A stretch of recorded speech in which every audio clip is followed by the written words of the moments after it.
Okay, so obviously you know I'm talking about White Zombie. And in order to talk about White Zombie, I have to talk about Bela Blasco, or to give him the name he's more commonly known by, Bela Lugosi. Lugosi was a Hungarian-American actor most famous for portraying Count Dracula in the 1931 Universal film Dracula.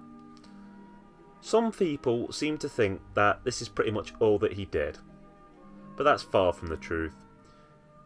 He started off playing small parts on the stage in his native Hungary, and then he made his first film in 1917. He left and at first travelled to Germany, where he made several films before finally arriving in the USA.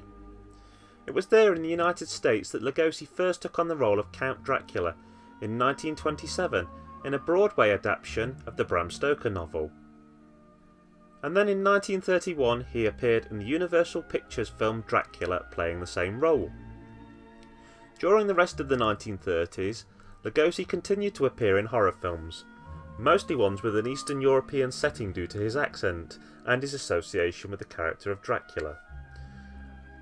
Unfortunately, he'd found himself typecast most of the time. He was often paired with Boris Karloff, another horror legend of the time. But Lugosi struggled far more. Karloff often got more money and more respect. They appeared together in films such as The Black Cat in 1934, The Raven in 1935, and The Son of Frankenstein in 1939. If you look through the history of horror, it wasn't always as kind as it should have been to Mr. Lugosi. For example, his pay was dramatically cut in half once just because the studio heard that he was in financial difficulty. They literally knew that he couldn't afford to walk away, and so they pressed their luck and offered him a low wage. I guess it's only now looking back that people really click on what a star he was. So with this in mind, I wanted to touch on some of his non-Dracula roles, a lot of which are actually, including this film White Zombie, in the public domain. Okay, so I'm not going to talk about everything that happens in the film from start to finish, as I'd actually like you to be able to go, leave this video and watch it.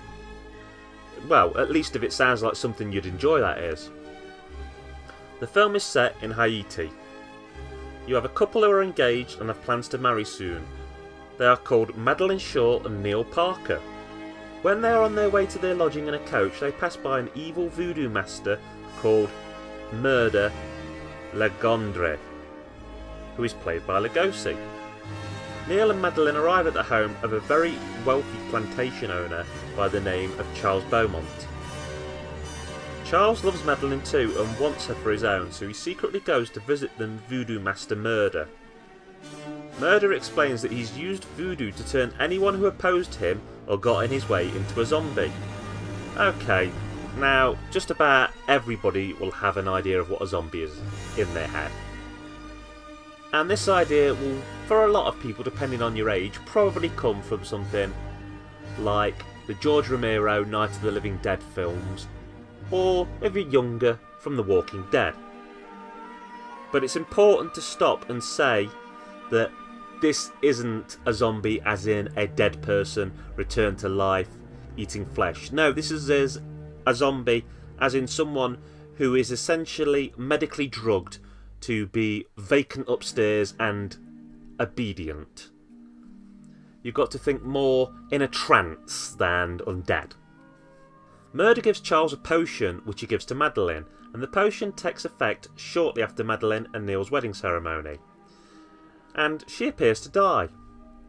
After her funeral, Murder and Charles enter Madeline's tomb and retrieve her.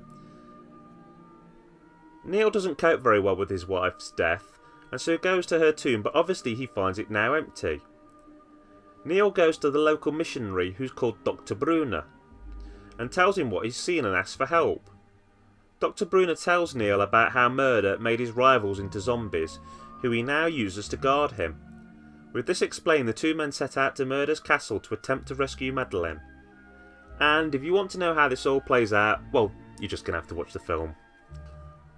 When the film came out, as far as reviews go, it got a sort of mixed bag. Some claimed it was awful and that the acting was bad. Others claimed that Lugosi was fantastic and that he made the movie. But in general, the reviews were kind of all over the place. Apparently, White Zombie was filmed in 11 days in March 1932. It was shot at the Universal Studios lot and at Bronson Canyon, with apparently a budget of $50,000 US. And a lot of background props and stuff were borrowed from other productions.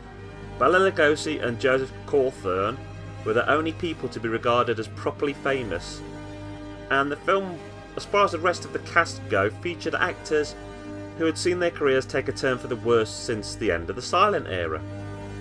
When you put all of this together, I think the film is simply astounding, and with its voodoo-style zombies, it's quite different from most of the other zombie films out there. I do think it's very much a Lugosi picture though. Without him in this, it wouldn't be anywhere near as good as it is.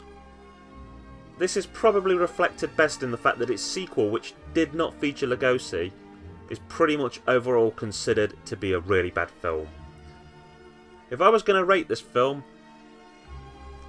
in classic monster style, I would give it 7 bats out of 10. Ha ha ha! If it sounds like your kind of thing, give it a watch.